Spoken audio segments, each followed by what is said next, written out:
afternoon, good evening. Battery Park City Committee, Community Board 1, January 2nd, 2019.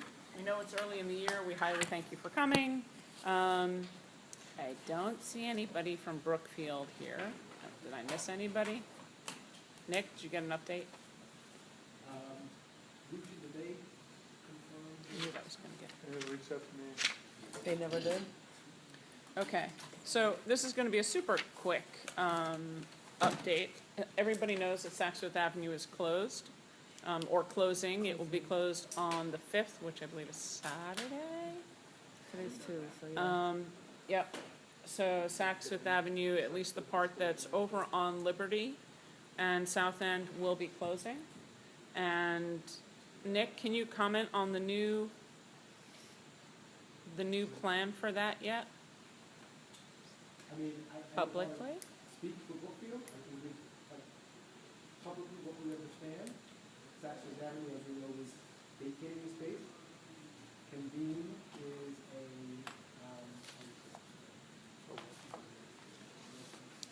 Okay, so Convene Talk is a louder.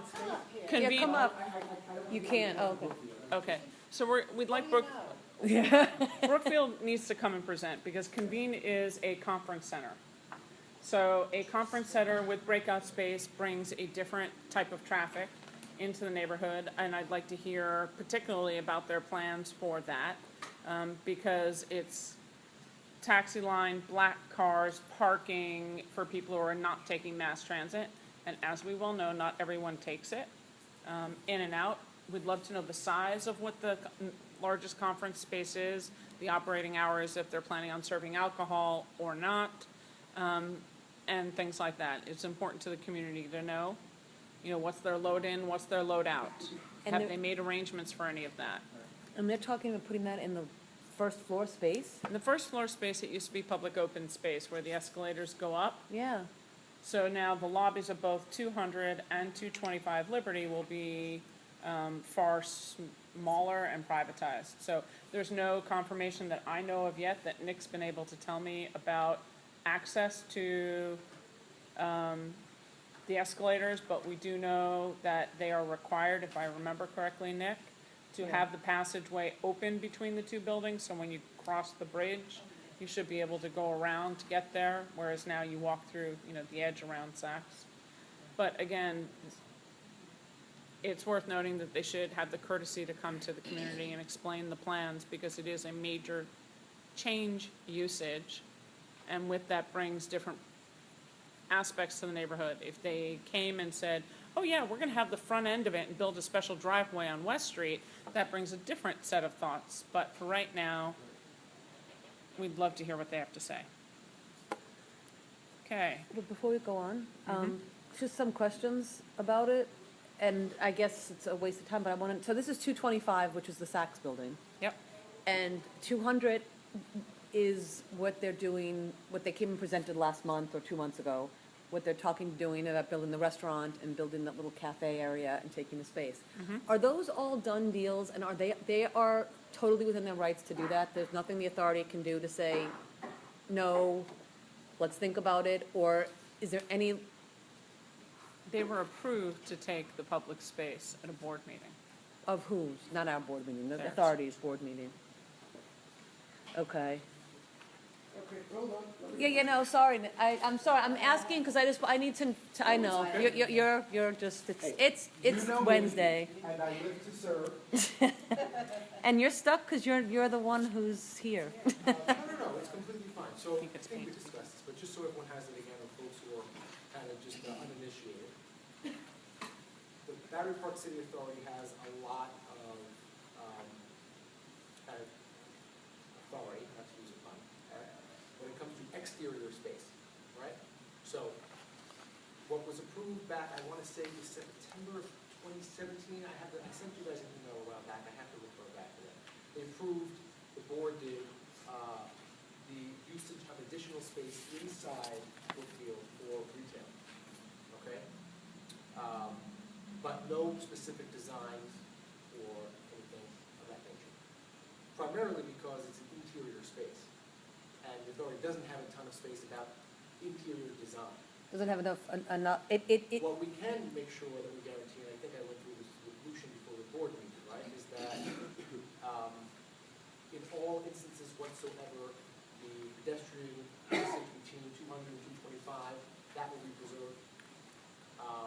Elevator access from the lobby up to the second floor now, where then you get into the elevators and go into the tower, that will be preserved. They may have to close down one elevator at one point, I think, as they're doing work, but there will be elevator access in there, and ADA pedestrian access. So in terms of pedestrian access and circulation, that is stuff that we can really lean on to make sure they're going to preserve, although I would not anticipate them limiting that unnecessarily anyhow. I don't speak for them, But, right, they're okay. good partners in that respect. Beyond that interior space, we don't have a whole lot because it's inside of the building. We don't own the building.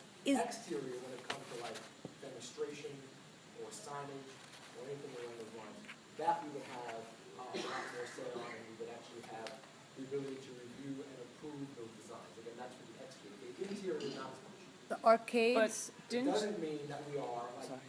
as the other line goes, doesn't mean that we are without influence. So Right. what we said is, we want to continue to hear some of the concerns of the community, so we can relay that to Brookfield, and work with them accordingly. But we can't, we But don't have final approval. let's be real clear though, they Yes. had no access to either one of those lobby spaces until it was approved by the Battery Park City Authority for the removal of public space and the additional gain for retail. that's my question.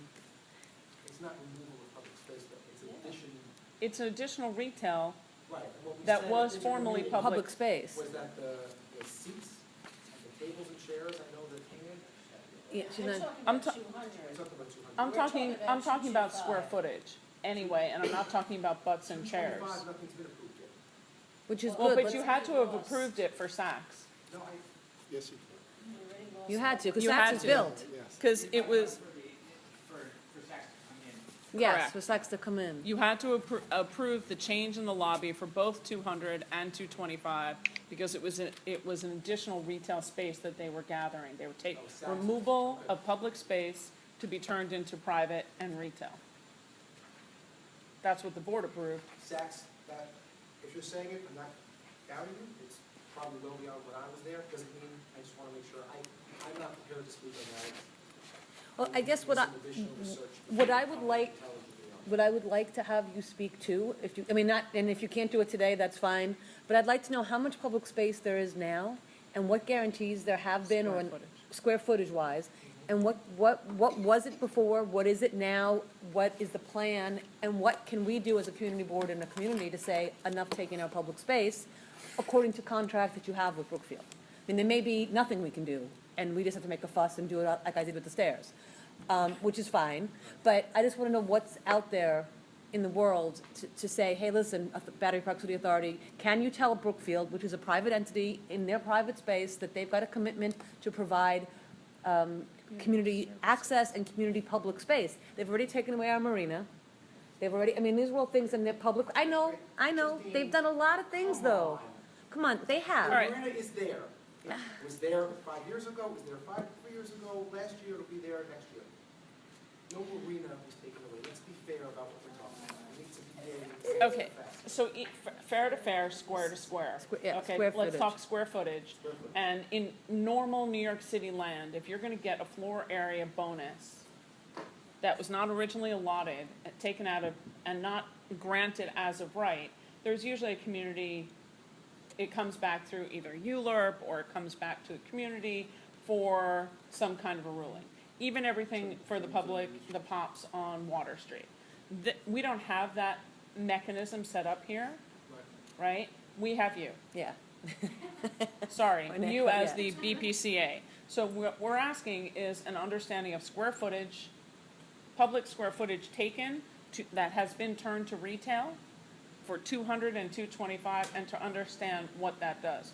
Because at the end of the day, to tell me that there is the same number of seats to seats, and don't worry, I can eat in that restaurant because it's inexpensive like Parm is, It's not inexpensive. not really working for, that's not your answer. That's not your answer, it but was an answer. That was an answer from Brookfield, and so I'm not talking to Brookfield, they have a goal, they need to make money, they're a great operating business, they want it to be, I understand the benefit that you get, meeting the Battery Park City Authority, they're gonna renovate the lobby, they're gonna make it nicer, they wanna bring that whole area into the 21st century, he said, and design and things like that.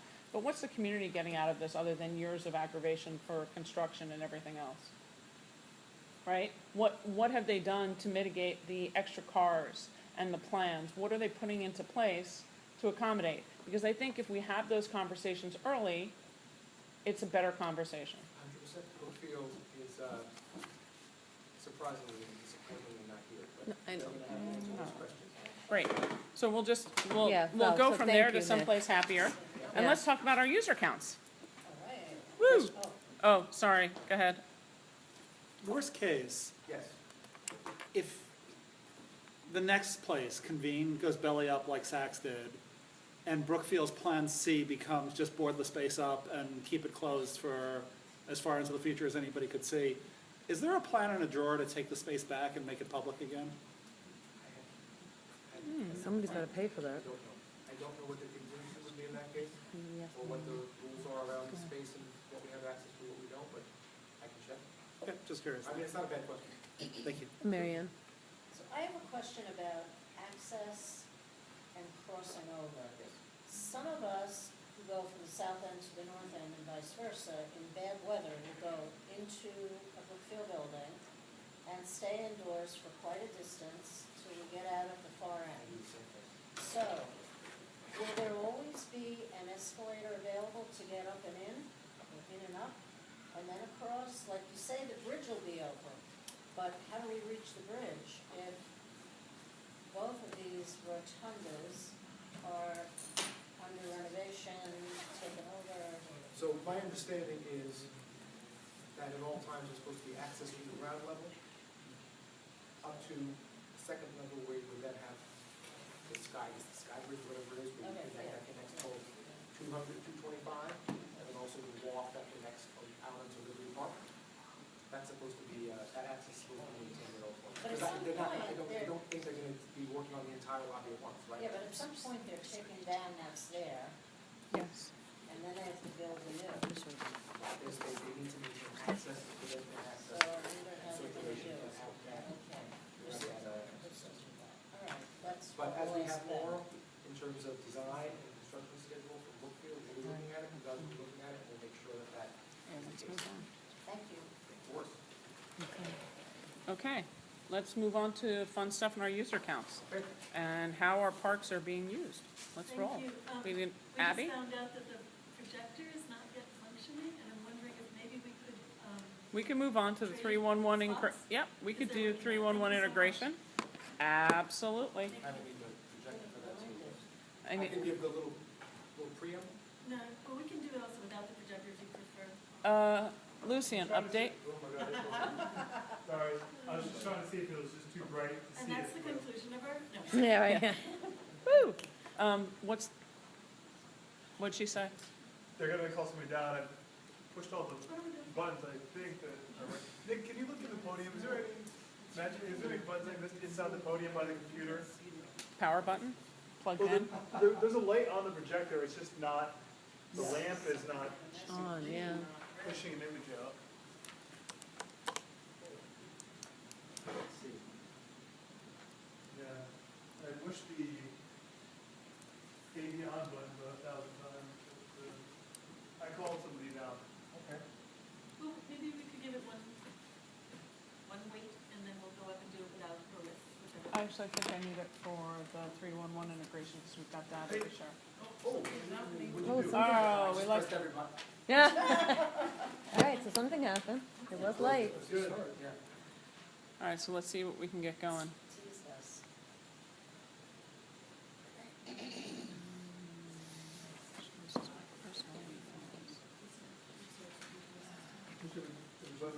Here? Yeah. They come in. Nothing, I'll tell you when.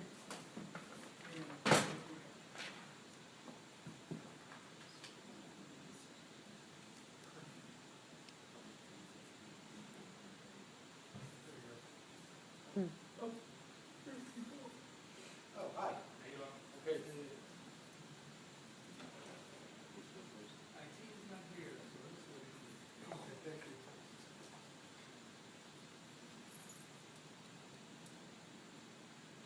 Good.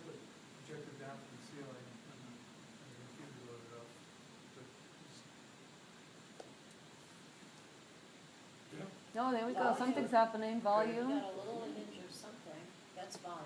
So the projector is on then.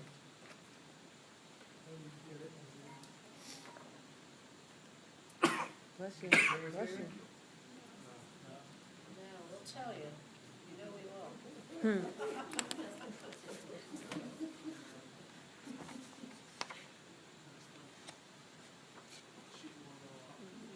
PC should be the one, right?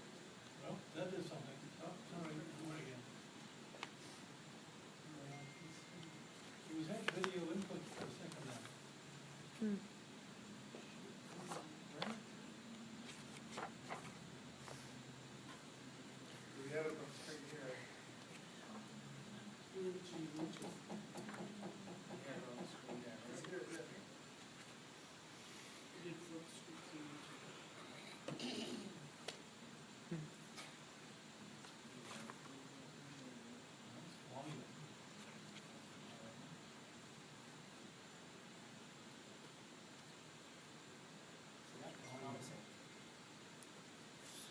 So it's just not feeding data from the computer to the projector.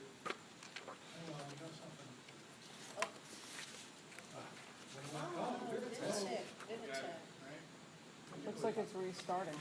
There you go, yay! The cable was loose. The cable was loose, that's it, okay. All right. Thank you. Parks then. Good. Thanks so much, appreciate it. All right. Cable was loose. All right.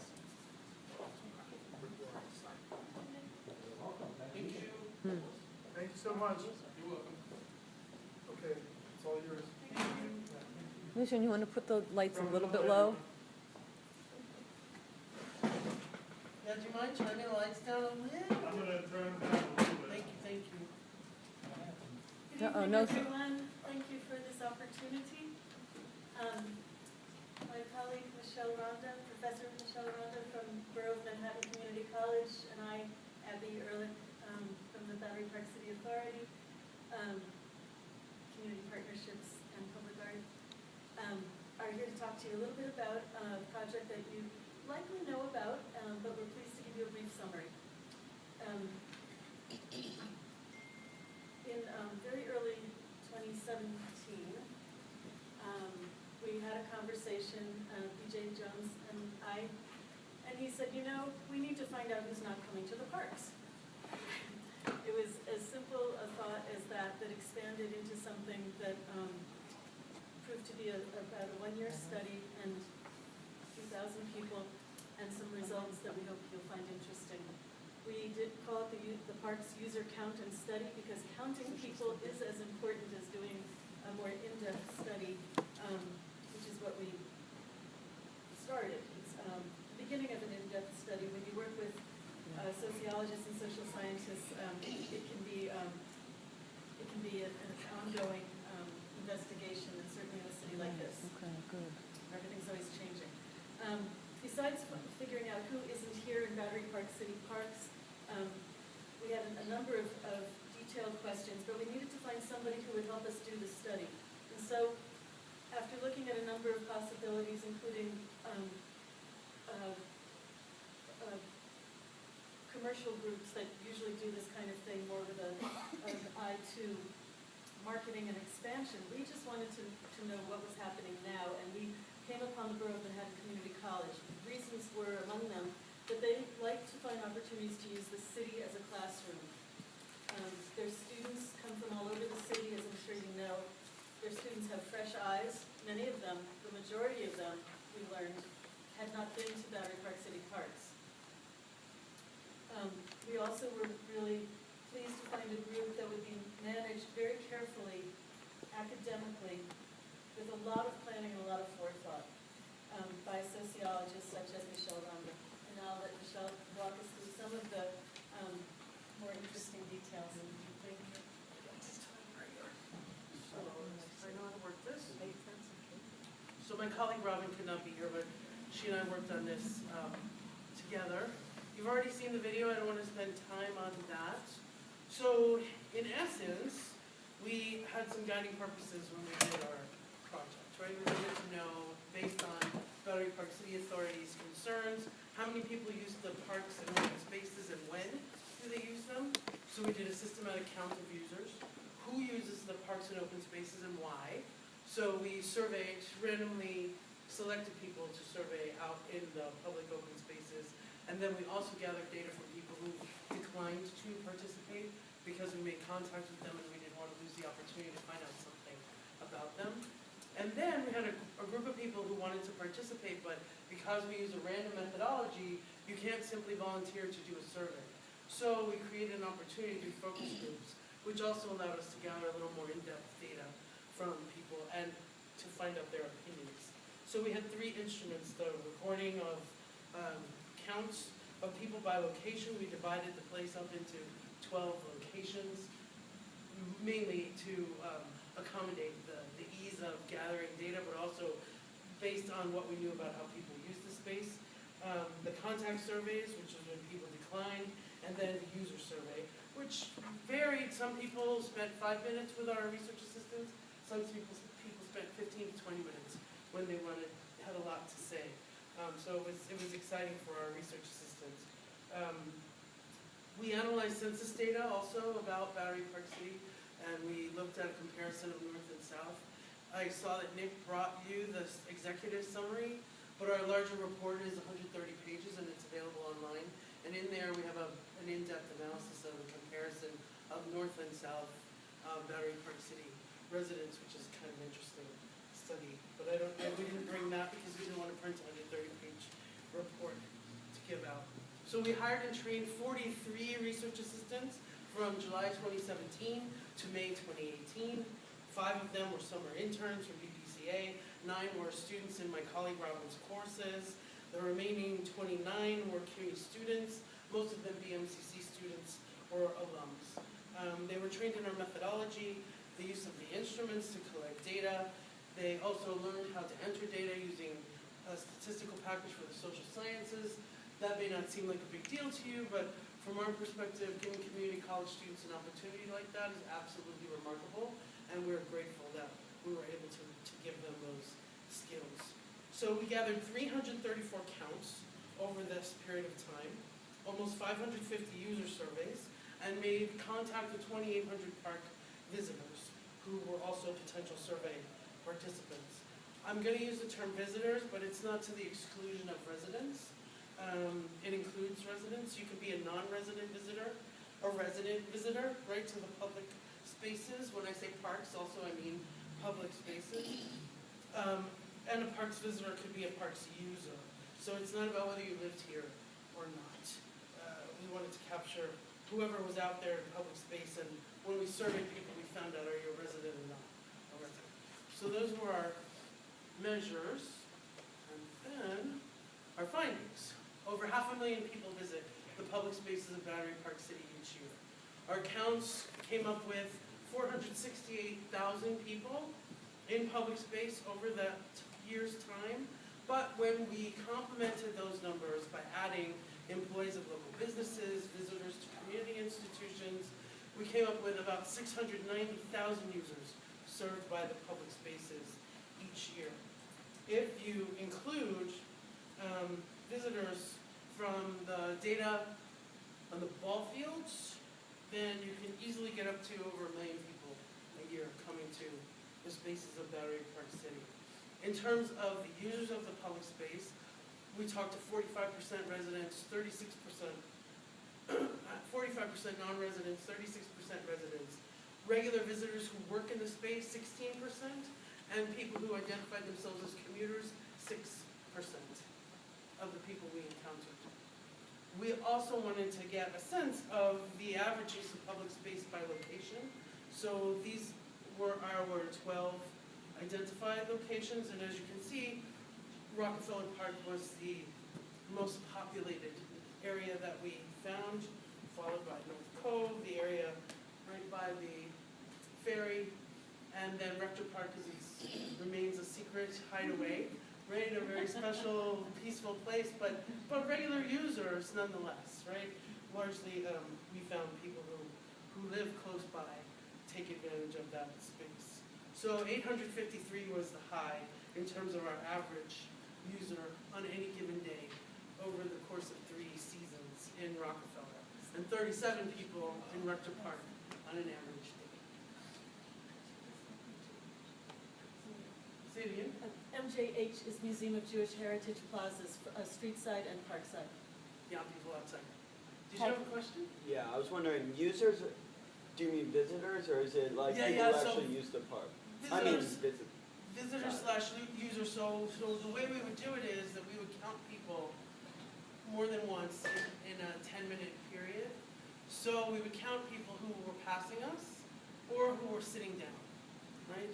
So it could have been a user in the sense that they're sitting on the lawn, or a user in the sense that they're walking down the escalator. So there are many kinds of Playing uses. frisbee or.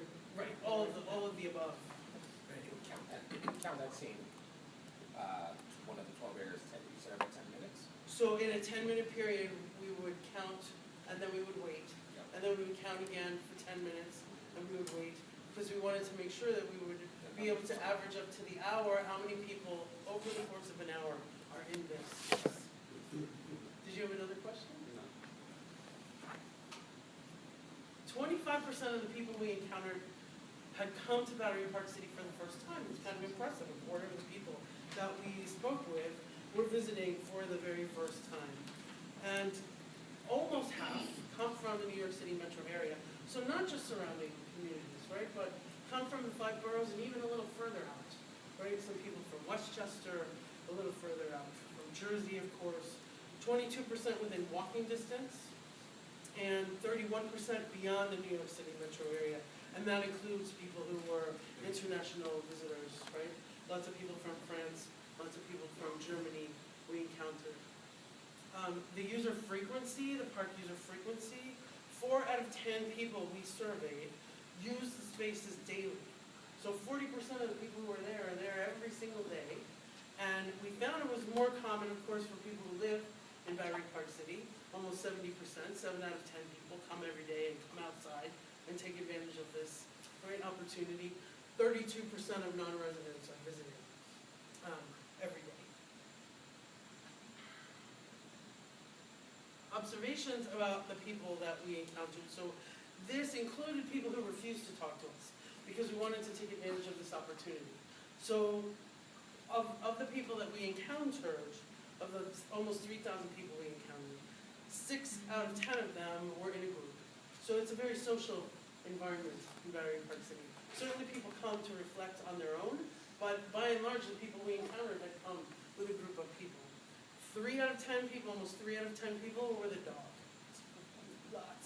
Lots of pooches in Battery Park City, and lots of people talking about dogs, and we'll get to that in a minute. About 12% of people were riding or had a bike with them, and then we also were interested in whether or not people who have some sort of visual, physical mobility or hearing impairment are using the space. 4% either reported that they had an impairment, or our research assistants identified it. Someone in a wheelchair, someone who had a hearing impairment, that kind of thing. For this page, was there any observations made of age? Like, sort of more like toddlers versus adults? We did do some of that. I don't know if I have the chart here, but I might be able to find it if I look in my, I don't have my big report, but I can look at my phone and tell you because I don't want to misrepresent. But we did get a sense of, we didn't survey anyone who was under 16, yeah? So we were only talking to people 16 and older, but we did try and get a sense of how many, lots of people come with children, for example. We estimated how many children they came with. So all of those data are in the full report. What do people do? This is a classic question about parks. Do people use them for passive or active recreation? It's almost equal, but more people come to passively enjoy the space. To relax, to sit on a bench, to people watch. About 31% come to exercise, play sports, or play outdoors. About 18% are coming to a business, right? They're going to the dry cleaner, they're coming to the library. People report coming, 7% say, I'm coming just to enjoy this beautiful day, to enjoy the flowers. 6% identify that they're coming specifically to this location to walk their dog or go to a dog park. And then 4% said they were commuting, working, or walking to school through Battery Park City. We asked people to tell us their favorite and least favorite things about the open spaces of Battery Park City. 31% identified the Esplanade and views of the river, right, as their number one. Some people had very specific places, like the upper room is my favorite place. This dog park is my favorite. Like, people really, they're passionate about this place. It's really beautiful, beautiful, the testimony to the place. When we asked people their least favorite thing, interestingly, 35% said, I like everything about this place. But, of course, people are people, and we have dislikes. So people-based dislikes were the next most common answer. That's things like issues with cyclists, smokers, crowds. And then dislikes related to what we called amenities. Couldn't find a restroom, need more restrooms, want another water fountain. And then animal-based dislikes include both the people who said, those dogs are pooping all over my neighborhood, right? Those people, but also the people who said, I don't like that you keep my dog off the lawn. So we decided to pile those folks together in animal-based dislikes, right? There's people who object to the restrictions on dogs, but then also people who really don't want too many animals in the area. And then we had 11%, I didn't put them in there, people who had dislikes about things that really, who can control, like it's too windy or it's too cold in the wintertime. Welcome to Battery Park City. So, like I said earlier, we had people who wanted to speak with us, but we didn't have an opportunity because you can't self-select into the survey to keep it random. So we created a focus group opportunity. So throughout the winter, we held 7 2-hour focus groups. We spoke to 34 people, 85% of them Battery Park City residents with an average of 17 years of living here. A third of the participants were male, 7 out of 10 identified themselves as white residents of Battery Park City. Most people were satisfied with the programs. They had really fond memories and also could take us through the different programs they've attended as their children aged over time. It's really kind of interesting. But people were also very thoughtful about things they wanted to see done differently. More swimming, open gym music sessions, signs and languages other than English. People were really particular about the things they wanted to see. People had very strong feelings about bikes and dogs. And that's pretty common in parks research, especially in the city. Wanting to see some intergenerational opportunities. People were reflecting on how that would be added strength because of the communities of people who live We've talked here. about that. And some hopes for outside exercise machines or stations, piers for kayaking. So there were some pie-in-the-sky things too, but these were the most common. So we summarized them as themes. I think it'd be really curious then to have better signage for where there is a pier with kayaking about 100 yards away from where they are in Rockefeller. There you go. Yeah, what, the kayaking? Yeah, I mean, we just need signage for kayaking. Tell them to go there, exactly. Downtown Boathouse. There's signage that's been underway. Yeah, I mean, but that's one of those, Nick, one of the things from the park user feedback is I'm hoping that we had the wayfinding presentation last month. Some of the points that they point out are really critically urgent to get into the signage. Because yes, there is actually kayaking 100 yards from Battery Park City. So if there were signs in Rockefeller, from the tip of Rockefeller, I'd call it, just, right? So, I mean, but things like that would be really good to incorporate into the wayfinding now that we know that it's something in the parks that's being looked for. A lot of the things that we've talked about, including in the wayfinding concepts, emergency phones by the river, we talked about locations that people could be able to geolocate for emergency services or a comm or a button. Restroom signs, signs other than English, piers for, we've talked a lot about this stuff. So it'd be nice if this feedback went to the wayfinding people as well. Yes, of course, but yes. Yeah. I mean, just sometimes you're looking at it and the projects are like this. No, you're right. Sorry to interrupt you, keep going. No, well, we concentrated on this as, there's lots of feedback from other users, from all the people that we surveyed, which I didn't summarize here. But these are people who, in some sense, are experts in the community because the majority of them are longer-term residents, right? So, but the people who are new visitors, 25% of the people who come here also report, to be able to orient themselves, right? So those details are in the larger report. So in the end, the 130-page full report is online. It includes details on our methods, all the findings, focus group results, a description of the limitations of the study, suggestions for future research, the detailed census data examination that I mentioned to you. So I direct you to that. Abby, do you have anything else you wanted to Just add in very, conclusion? thank you.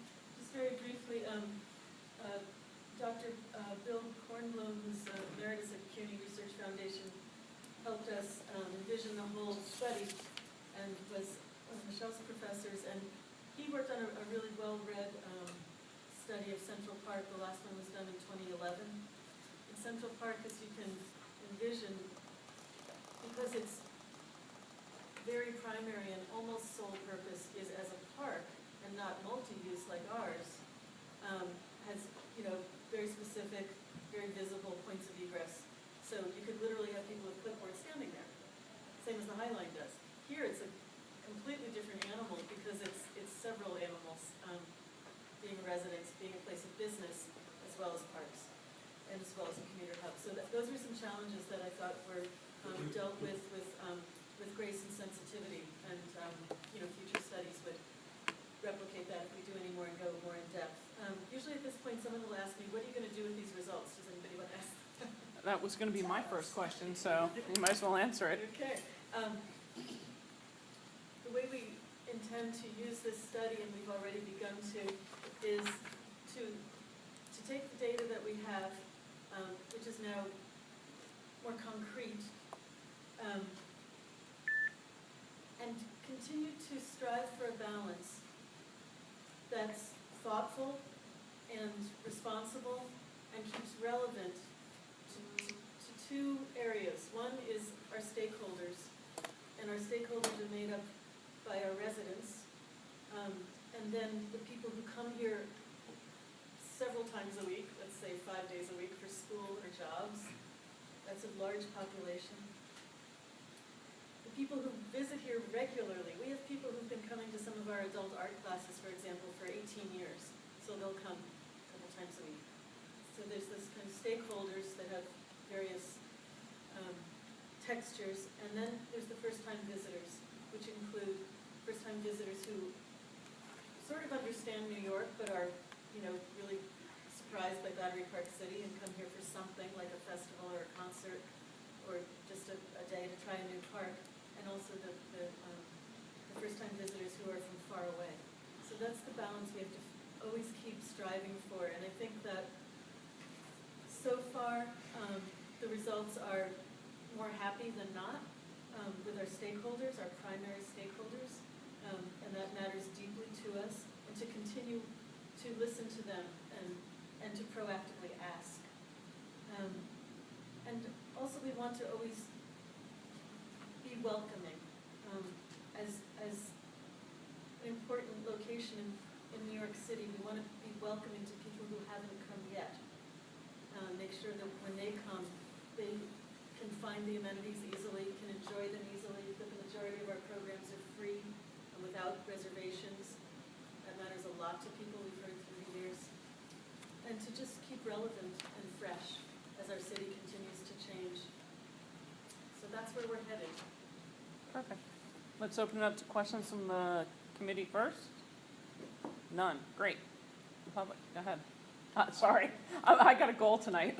Go for it. So what you just described is a little high level to me.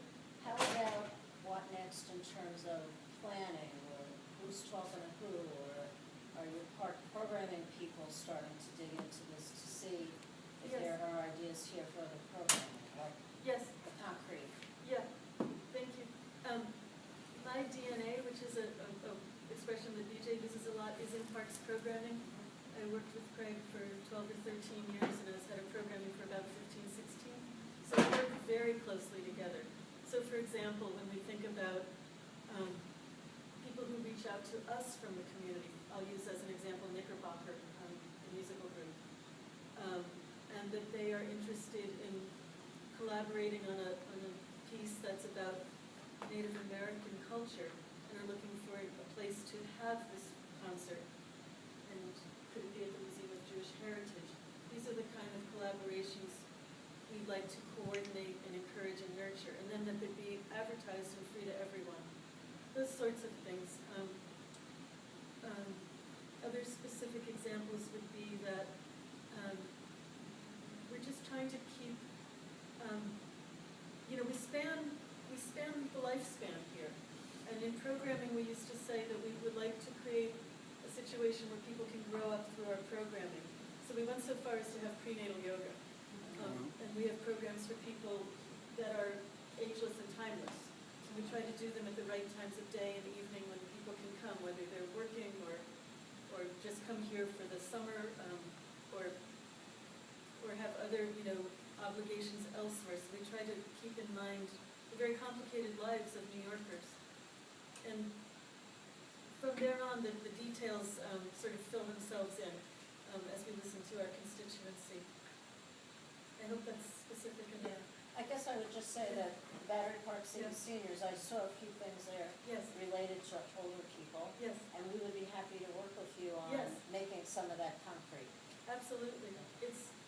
It's absolutely something we always want. And I think, as you know, we have some good history together. Okay, we're gonna start, and I'm gonna go audience left to right. Go ahead. So I actually have two questions. My first question is, I was lucky enough to be one of your birthday people, and that was great. And one of the things that I got a sense of, and I don't know if it's accurate or not, I got a sense because you were asking about other amenities you might like to see within the park. And so I just wanted to ask, and I won't give you what I hope the answer is, but I'm just hoping that there's not going to be any more building within the park. Is that correct? Like any kind of structure? We're built out to the very best of my knowledge. Okay, good. That's perfect. And then my second question is, we have this lovely programming. It's lovely. It is such a lovely amenity, but basically we pay for the programming because we are residents. Is that correct? I mean, it comes from the operations budget, Yes. which we basically pay for. I think the programming is one portion of what is paid for with other things. Yes, Right. I think that's correct. So I just have to ask. It comes through the authority 100%. Here's the downer of the night. That's okay, go for it. Maybe that money that we're spending on the programming, which is such a lovely amenity, but no one else in the world gets it, maybe we should be using that for resiliency or affordability. Boom. That's okay, I think that, thank you for boom. I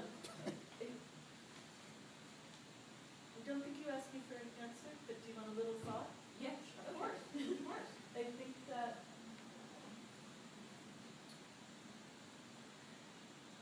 so many people, not just residents, but a couple years ago when we did a zip code study, which was literally us with clipboards, we got something like, 600 zip codes that came here and used the programs.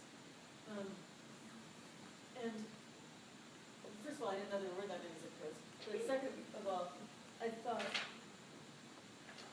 whether you live in New York and all the things that are tough about living in New York, regardless of your financial situation, but to have the programs that we have, and I, in my opinion and experience, a lot of them are really low budget, like bird watching. Once you buy the binoculars and you have the guidebooks, you just hire somebody for 2 hours a week. But maybe the benefit of that is really important to city life, or other things. A dance from a culture that you didn't really know about, or a dance from a culture your grandparents were from, but your friends didn't know. So I think sometimes these amenities have a value that are really important part of being a citizen, of being a happy citizen, a well-balanced citizen, of talking to people you'd never talk to otherwise, of just kind of, doing better than we might do without this. But I don't mean to be presumptuous in answer. I just wanted to say that I think that we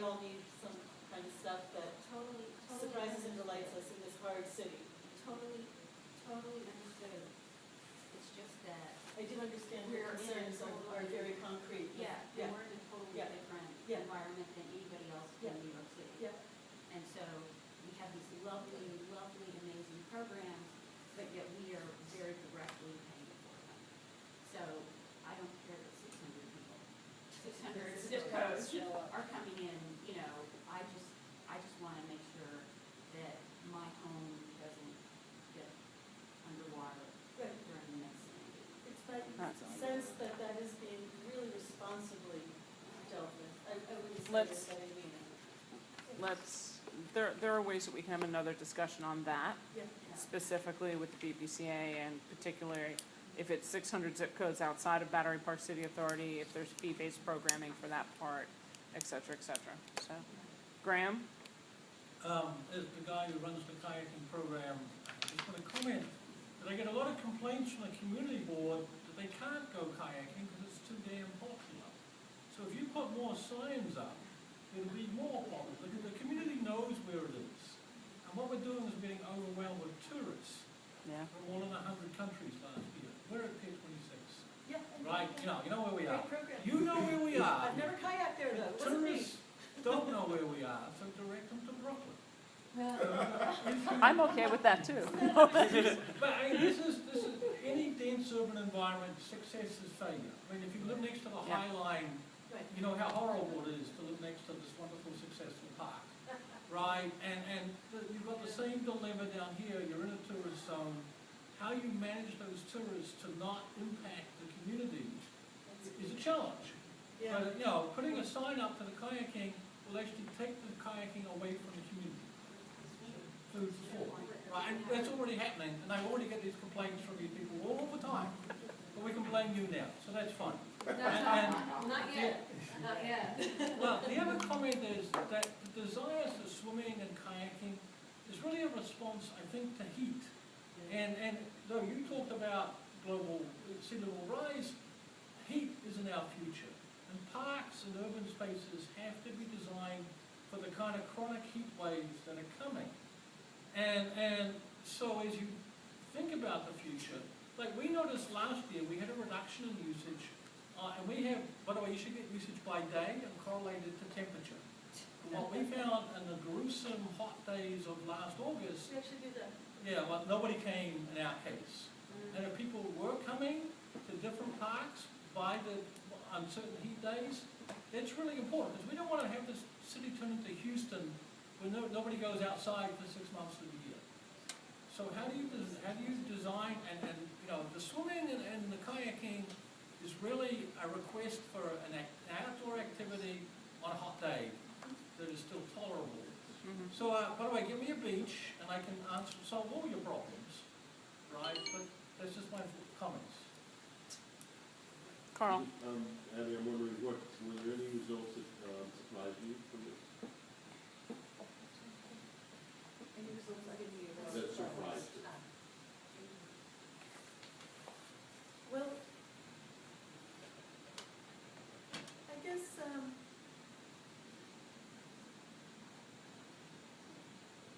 I mostly thought people would be realistic and understand, as you said, that there's a lot here that's really kind of great. But I guess a little part of me being, you know, born and bred New Yorker, thought people might be a little crankier, and they weren't. I also long for a survey that could include children, because they're a big part of our users, but it's not quite legal to do that. So I think that's where there would be a lot of great surprises. The last time we had a charrette with children, the main things they wanted was McDonald's and a swimming pool with slides. So Yeah. not any big surprises, Carl. I was surprised about that too, though, because 24% of the residents are children, and that's higher than the borough of Manhattan and higher than New York City's average. So you're surprised there were that many children, or? Yeah, I didn't realize that it had attracted a higher proportion of families and a lower proportion of older people, the people over 65, than the rest of Manhattan. They've been pushed out. Were the surveys done only during the summer, or what seasons were they? We did 3 seasons, so spring, summer, and fall, and then in the winter we did the longer focus groups that were an hour long. Those were primarily with residents.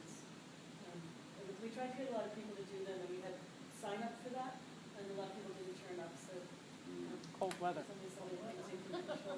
But I just wanted to thank people for broadening the discussion. I think that it amazes me every day that we all live in New York City with all that New York City needs. It's sort of the center of civilization in a lot of ways, and I don't mean that in an egotistical way, but there's just so many of us here doing so much all at once that it can go this well is great, and that we live on a river in the water side and everything like that. These are big issues, and thank you so much. So Abby, thank you very much. Thank you very much for coming as well, for covering. Nick, the thing that we will ask BPCA to come back with is information and what they take from the user study results for long-term planning. I mean, I think we, Because she said it in the very beginning, that the study was done in response to BPCA concerns. And so what we'd like to know is what those concerns are and what the user study will be used to address and mitigate or not respond. well, I mean, as we do more as a result of the study, certainly keep you updated. I don't know that it's accurate to say it was done in response to concerns. I think it's kind of a best practice to have an idea of who's using the parks, how many people, what types of things they like to see in the parks. I don't know if it's response to any one thing in particular.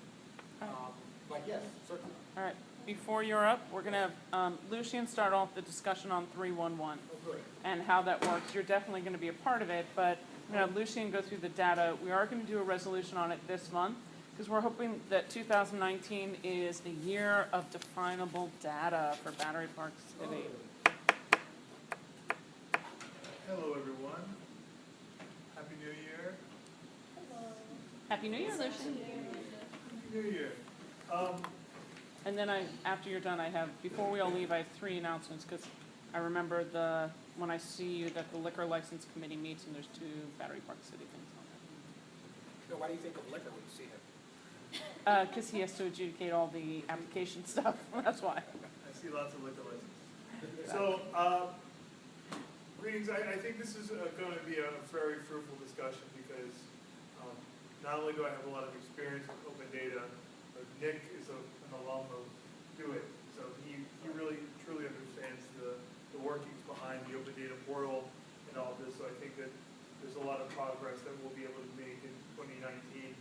And the first part of any kind of movement for change is exploring what's out there now and trying to plot what we do know and what we don't know about where data is piped when someone calls 311 and how and whether or not BPCA transmits information back to 311, if there's any kind of sharing, because that helps us know the fidelity of any kind of maps that we create using open data that's generated in the open data portal via 311 calls. So today I wanted to take an initial look at different data sources that could be an indicator for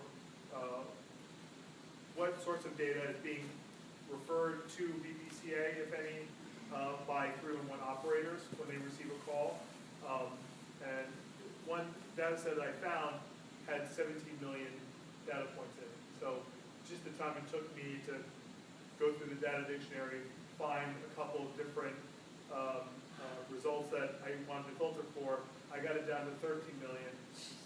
And then I spent the rest of the time downloading the data set. So I was hoping to have some sort of analysis for that particular data set, just to give us an idea of all the different 311 calls that are generated in the city, how many are bumped over to a non-city agency. So that's going to have to be something I bring to you next time. But I did have 2 maps I was able to generate, and they're really simple. And graphically, you know, there's, please do not attribute causality here, but I just want to illustrate using 2 different complaint types of how Battery Park City stands out a little bit from the rest of the district. So what you're seeing here is the dark circles is just generated by the number of street light complaints. So these are street light complaints, and pretty much every single intersection has had some issue with street lights, and that's marked. And so the larger the circle, the more the complaints. You'll see with another data set that there's actually multiple shades, and it'll be like little pie charts, and the size still is the the absolute number of complaints or service requests, which is a better term. I don't know why. It could be that the streetlights in Battery Park City are just really serviced quickly, or that Through One data doesn't go for Battery Park City lights. But, it's just something that leads me to ask more questions about how the different service requests are piped through different needs. The next one is less stark. But this is homeless person assistance. Oh, by the way, the number is the total number of service requests from 2010 to present for the entire district. So I just want to give you a sense of, if we go back to streetlights, so this was I believe number 9 in the top 10 service requests for CB1 from 2010 to present. Homeless person assistance was number 10. So there's been a couple things. This one, it's a little more clear that this is more likely the result of just fewer homeless people needing assistance in Battery Park City, because there does seem to be data that's generated, attributed to addresses within Battery Park City. So, you have two different, and the two different colors, by the way, are almost meaningless, because one is a null value and one is a not applicable. So there's really not, and that's the descriptor for the complaint type. So just treat those two colors the same. So anyway, there you have it. It's for food for thought and discussion, but there seems to be some data points that are more accurately captured in a district-wide analysis than others.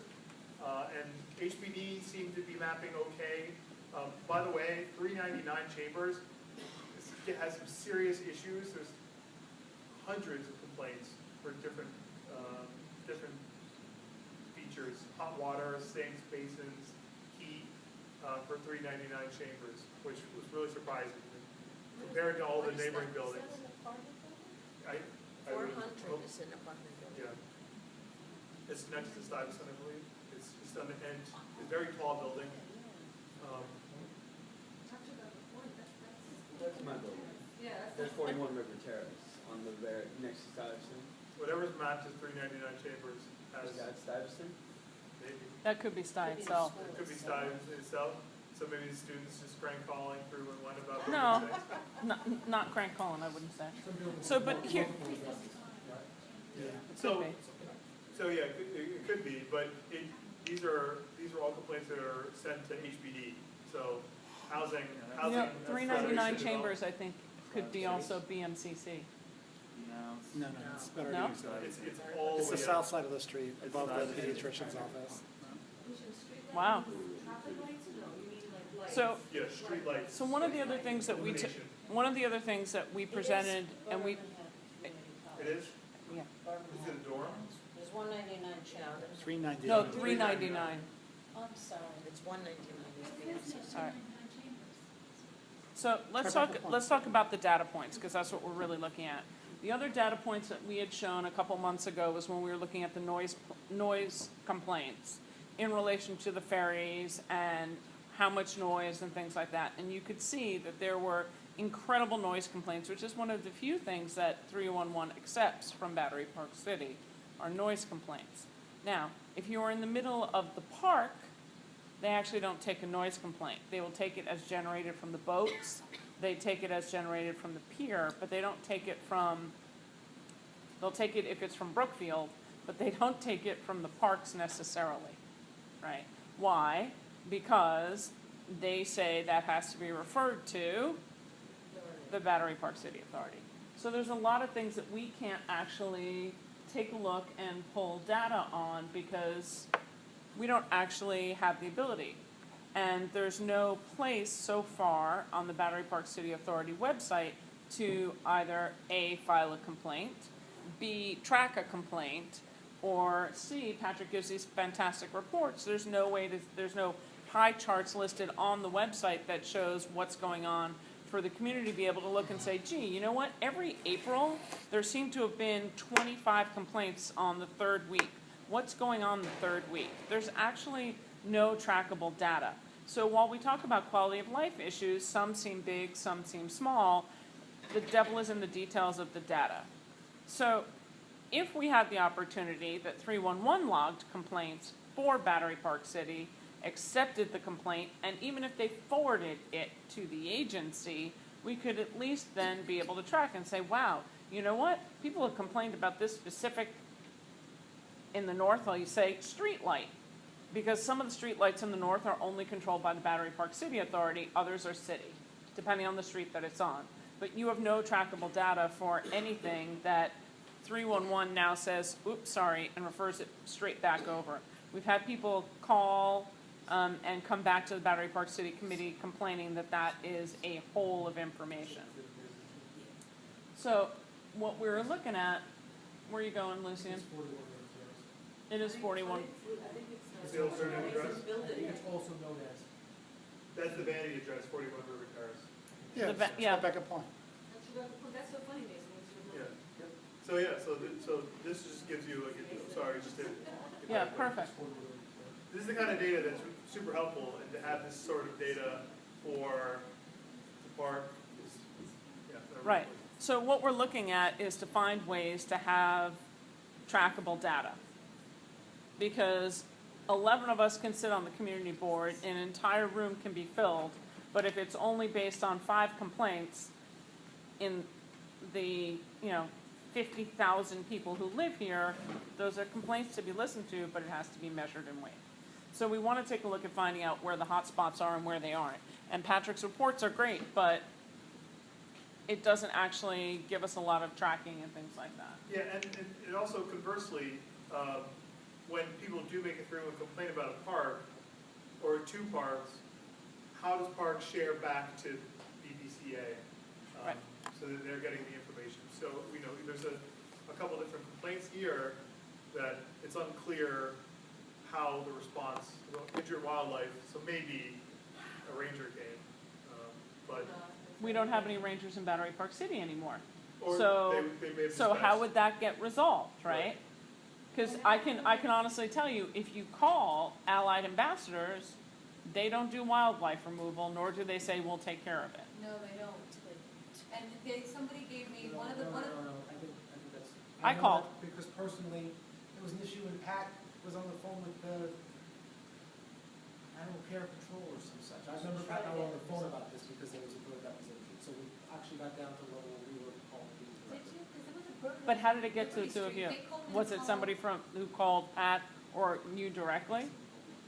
Most of the stuff is people calling me directly. Right, because I've called the office, and the office has said to me, we don't do wildlife removal. No, they give you a phone number for an injured bird. The point is, I just don't want And you people have to to think stand they're there and gonna call me wait and I'm for gonna say someone to sorry. come, or they won't come. That's what they told me. There was a poor bird right in the middle of Lily Street. And it was just horrifying. And I called and I said, and the traffic cop that was there said he'd stay with the bird. He's working there. But I don't know if they ever came. So But to this add- is the kind of thing, I mean, To add another layer of complexity to all of this, there are city agencies that are generating data and they know they're generating data. They in fact have data portals on their own websites, but yet aren't sharing that with DoIT on a daily basis because there's a mismatch between the systems that they have and the databases that are being run by DoIT. And so this mismatch can be amplified over execution of getting data, being able to act on it, being able to share their data directly with the city database. And there's a procurement question of how to get everybody on the same page, and it could take years for a cycle to get an agency or authority to the right place. But that's why it's important to start kind of working through that and say, well, if we do have a capital goal, if there's systems that have to be replaced, or we have to get consultants to rebuild databases so that they match or they can communicate, then that's something that, I think the board can definitely have. right.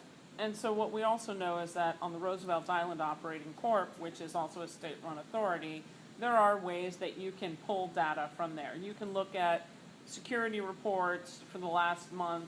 You can look at trends in different things. there's searchable data on that on their own website. They have their own complaint forms that you can log and you can see all this other stuff and it's far more detailed. Whether we go that way eventually with Battery Park City Authority is something that Nick was open to having a discussion about for this year and taking a look at websites. But even in the short run, it would be really good to have 311 be able to take a complaint, even if it's about a traffic light or a street lamp, and then be able to forward it specifically to Battery Park City Authority, which they won't do at the moment. They close it because it's not my yacht. So what we'd like to do is a resolution that encourages 311 to accept all relevant calls, even in Battery Park City. And if it's deemed the responsibility, just track it. So if it's a traffic light, it's a traffic light. If it's a street light, it's a street light. And then forward it to the agency. I mean, in the same real time. Because if you're a renter and you move here, you don't know, and you're living in the North neighborhood, that you're supposed to call for a street lamp on this part of Warren Street, but not that part of Warren Street. There's no, you're a resident of New York City, you pay your city taxes. Patrick? Just to bring that up, I mean, we've had street lights go out, and, my staff has ordered it and put in the comments and that stuff. And it ends up reporting to the same, you'll give it to Bruno, and Bruno reports to the same agency that takes care of the traffic lights throughout the whole city. That's why I don't understand why they're not doing it. Exactly. So we want to close the funky little black hole that's in there. So that's the whole point of having a 311 discussion and a reso today, is to be able to get 311 just to take the complaints and forward it along. To just be able to then say, wow, you know what, there have been complaints at this intersection, and have it be data that's trackable. It's just simple. So any opposition to, No opposition here. Okay, good. I would just want to recommend, for consideration of the reso, some language to encourage DoIT to create a plan to bring non-city entities into 311 as well, so they can be working at the same time. I would say that I'm perfectly good with that. And basically, the other whereases are all about being where we live and about just making sure that the information gets tracked. Can I call a question? Anybody have any question? All right, all in favor? Any opposed? Recused? Woo! Measure passes. Awesome. Nick and Patrick, you're up, and it's short. Keep in mind that my goal, I told the team today, was we'd be out in 12 minutes. Hey, by the way, I have boat noise up there for you by year and Okay. month, so you can have an idea of Boat noise. complaints. Can't wait for the path.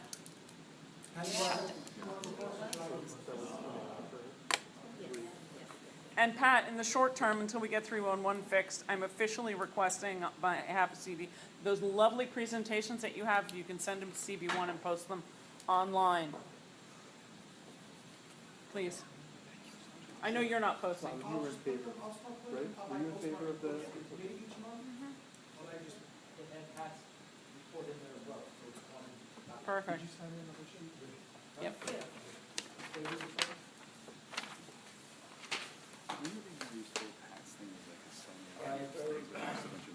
Pardon me, I have a cold. Highlights then. Okay. Ups, downs. Ups, downs. Well, I'll give you my normal rundown on the numbers. Oi. Command Center, there was 171. Reports, equipment log, that's me, that's one. Geotechs, it was 19,498. Life rings, 2,030. Maintenance, 189. Operations, 36. Service, 193. And tours, 550. For a total of reports, 22,668. Now, cut it short, How does that compare to last month? we're down, except on, which is, really makes sense, we're down pretty much on everything except geotakes. Geotakes were up. We're up on geotakes, obviously, if they're not spending time typing the reports in, they're scanning and moving. So, what what's significant, I'm happy to report about, is that the homeless, we're down to just 2 reports this time, dealing with the homeless. What else were we down? Medical emergencies, we only had 2. Park rules, we're down to 9. Parking was just 2 incidences, and they were given the warning tickets. Smoke and odor, we're down to 2. The vendors, we're down to 10. Dogs, we're significantly down to 8. So, how can we put a fence around Yeah, Right, It's true. so, on dealing with the complaints, we had 14 come across the desk, that were called in, we had 1 escort, information assist, there was 153 reports dealing with that. The rest is my normal notes, which dealing with the command center at Brookfield, that we call them each day, registry lift, intercom is checked with us. Emergency residential radio checks are done. Counterterrorism, of course, they were all over the place. NYPD parking enforcement unit was around as they were issuing summonses and towing cars, pulling them out. Placarded vehicles? I'm sorry? Were they towing placarded vehicles? no. Vehicles with placards? Were they, I didn't see placards, I saw cars getting towed. Okay. But, you know, I didn't look in the window to see placards. Like I said, the homeless is down, decrease in the number of smokers. The other thing, I'm dealing with the special patrol officers. We're working with the city, we're now Battery Park City Authority is an official name that can be put on the summons, and we got a district number. So, probably mid-January, we'll start with the issuing of the summonses, Right. certain offenses. Okay, and, I was at the First Precinct NCO program, Builder Block meeting, and there was really nothing significant out of that, other than, police department itself is getting frustrated with the ticket sellers down there. I met with the sergeant that patrols the unit down there, that deals with them, and they even gave out, made-up signs to people, don't buy tickets from the ticket sellers, buy them from Classic Clinton inside, so. That's pretty much it in a nutshell. I have a question. So are your guys, and are your men and women trained to see, if they see something, for example, like a trash piled up around a fire hydrant so you can't even see the fire hydrant, would they notice something like that and contact the appropriate authorities for that kind of thing? Do they mainly react to like people You gotta remember, summoning them? we're in the park. Our main function's in the park. So if we're being pulled out of the park for that, yeah, we're gonna make the notification. So somebody has to tell them. That's a They're not gonna do 311 it by complaint. themselves. Yeah, well, I was just wondering. Yeah. You know, I mean, There's a story there, I'll save it. and you have to realize that we're dealing with both summonses, which is different than that type of summons. That's a traffic infraction. So I emailed you earlier in December because I had gotten not 1, not 2, but 3 people independently who had said to me that they noticed a marked reduction in the security staffing team in the mornings. 6 a.m. to 8 a.m. in the neighborhood. I know, how many people is the winter coverage on staff per shift versus the summer? They didn't give numbers. As I said before, I don't give out my staff numbers because it's like giving away the shop. So I get that. I'd love to know that from Nick though. We're not gonna set up shop. We're not gonna. I know, but we're on a public forum. We're on a public But, forum. and it's, You know, I it's like guess, saying we're. your point is, no, I mean, I'm not arguing with you, I get why you don't release them. But your point is, Tammy, that, There's not enough it's people. not enough people. And so could you look into that and maybe think about beefing it up early, because there have been, and different people have said it at different times, along the Esplanade and, certainly around Gateway, and around Gateway and around that area, and in the parks out there. And of Do course, realize that, right, we go down in the wintertime, we Yeah. go back up in the summertime. Well, these people Okay, feel based on unsafe. the weather. When they're out there walking So, their dogs and they feel unsafe. that Well, information on that's how you staffing is public at the Roosevelt Island Operating Corp. It doesn't tell you how many people, but it gives you a range per shift. I just confirm though that we're commensurate with last year's level. We do wanna see an increase though with the Port Authorities adding 10,000 people a day through the weekends. Yeah, they have a plan in case you're with it, we can do that. Well, it is, I mean, it is very dark in the winter, if you're one of those people that's out, you know, at 6 a.m. Justine? And I just have something else. I wanted to know, and I Great. talked to you briefly about this. So this is a story and a comment, and then what do we do in this situation? So my mom lost her purse. She was being pushed along, actually along South End Avenue, Albany Street in the Uptown. Dropped her purse, they don't know. They come back, it's missing. I walk the street looking for the purse, can't find it. Next day, they go out looking, they can't find it, and they start talking to parks people. My mom with her caregivers talking. The parks person says, "Oh, I saw a black purse that you're describing. Let me go see if it's still there." And what the person had done was, someone saw it on the floor, they put it up on a ledge along Albany Street and left it there. And it was still there when the parks person actually opened it, looked for ID, there was none. This is the second time she lost it, took her ID out. There's $3 in it. She said the $3 was there, she left it aside. She went back, now it's like afternoon time, purse is there, the glasses are there, great, $3 is gone. I don't care for $3. What I'm thinking is, you know, I went immediately after walking around to your office and to our director to say, did anybody report it? You know, here's my name, did anybody bring something in? What coordination is there between the parks people and the Allied Universal to, if you see something, like if it's a shirt or a sock or, you know, a baby's toy, okay, maybe you're gonna leave it on the street, but if it's a purse, bring it someplace.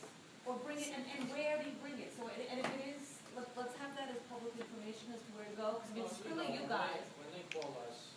Well, nobody called you. I mean, let's say my frustration is with that, nobody All called. right, so let me check with I just Parks on talked this to them. particular issue. I know that in every single one of my reports, religiously, every month, we have lost and found contact information. Which So I is guess his the fault question for is, that. right, so I guess the question is, What's the procedure? what exists? I'm assuming they get in touch, but I want to confirm, I don't want to speak out of turn. Yeah, no, I don't can't think, speak for this particular instance. What I would say though is it probably makes sense in instances like that.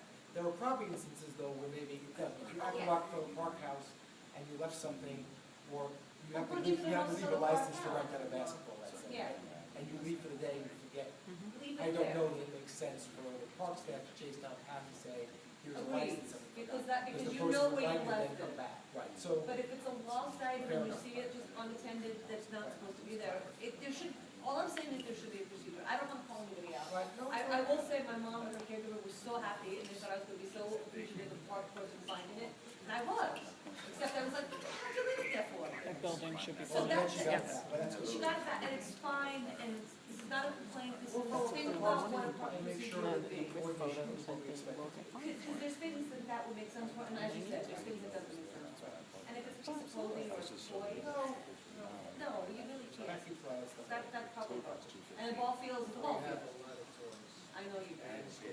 And it's really so, which is so funny. But if you get it in the park, like the ball field, that's the ball field, that makes sense. You know, the parks, if you're the license, or people drop stuff there, it makes sense to go there. But then, is there other place for parks? Is there a parks office? I guess there is. Yeah. All right. All the lost and found should go to. And that is the process. That should be, it is. Okay. So that's actually. Nick, Patrick, do you have anything else?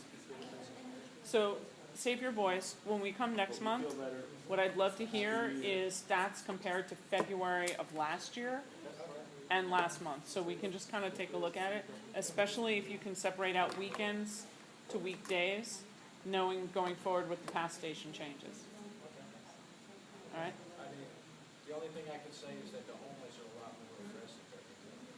So they have mental health issues. Yeah. So we have one homeless person trying to light a fire in the bathroom in Baghdad. You know, they just set up, bridge elevator. So that's what it is. I'm not surprised, and it'll get worse. You got a couple more months ahead of you. Sorry. All right, well, thank you, Patrick, for everything. And again, I am going to continue to be fighting for more presence, for more Patrick's people as the tourism, as the path increases, it's just, we need to take a look at that. The contract was signed a couple years ago, it was renewed for 1 year, but we need to definitely take a look at that and be on top of that. Nick, you're on. Okay, Projects first, please. of course. So the first Thank thing I you. want to make sure everyone knows about, we talked about at length, I know Port Authority was good enough to come and present to the committee and answer questions last month, I believe it was, but this Yep. weekend is when it starts, January 5th, Saturday, January 5th, Sunday, January 6th. 45 weekends this year and next, which there's going to be a closure of the World Trade Center PATH station. There's going to be additional ferries run on the shoulder hours of the weekend, so instead of being the usual hours, which are 10 a.m. to 9 p.m., it's going to start at 7 and run until about 11 or 11:30. And that's going to be additional ferries coming into Brookfield Place Ferry Terminal. We've been in touch with Port Authority and get some more details around specifics, but we know that the Port Authority police will have additional patrols in the area during those hours when the additional ferries are running. New York Waterways is going to have some additional staff during those hours as well. And they have wayfinders, which are actual staff people who are going to be additionally sent there as well to help folks find their way to and from the Brookfield terminal out to Brookfield Place down into the Oculus, where the World Trade Center station is, and vice versa. On my report here, I put what some of the signage is going to look like. You will see that signage predominantly in Brookfield Place, leading up from the steps that come underneath the West Side Highway and out to Brookfield Place. And then outdoors, running along 225 and out to where the ferry is, you will see some of that signage as well, as indicated on the bottom right of the first page. So we'll be monitoring that closely. Kudos to Tammy and the group here for pushing the Port Authority on limiting some of those hours and getting some additional data. We'll look to monitor that with you guys as we proceed through 2019 and beyond. Okay, Parks calendar, as we know. Quick question. Yes, go ahead. So there was a long, lengthy article in today's New York Times about how much money PATH is losing. So with respect to the wayfinding and all these other initiatives, the closure over the weekends, what do you think of that? Or is there a Brookfield, is there a, you described it on the signage, the individuals are acting as wayfinders? Oh, no, that's important. That's all Port Authority. What we had I'm asked, just relaying because I want to make sure folks Got it. So are we on the hook for anything?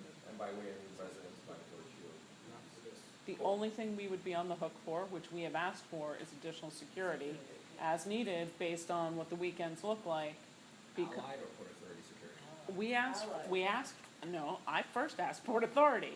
When the community board officially asked the Port Authority to patrol around their area, we've also asked Battery Park City Authority to follow up with Brookfield to provide additional security within Brookfield because it's their property.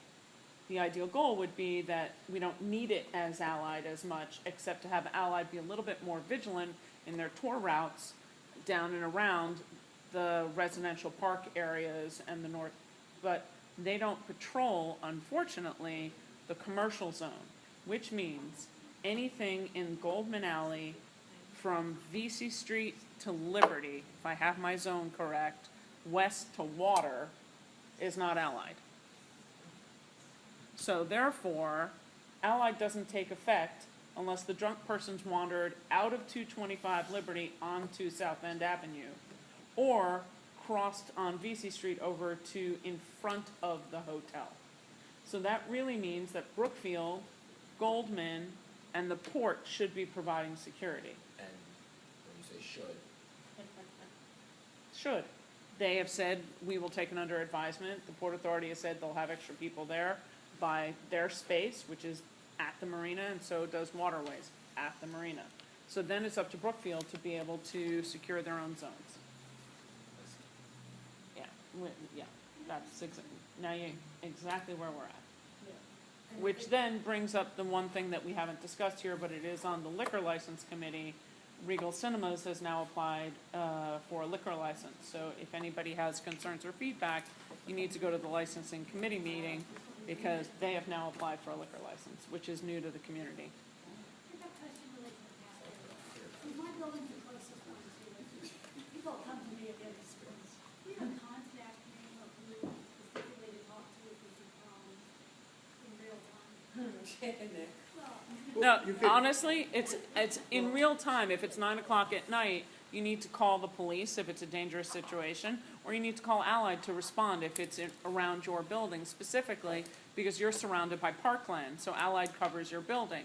Port Authority is not gonna walk off the pier down North End Avenue or River Terrace. What are more general problems, not police? You know, like when they lost and ending up in your lot. You notice people wandering around, and those kinds of things are certainly not urgent, but it would be nice if TAP was aware of them.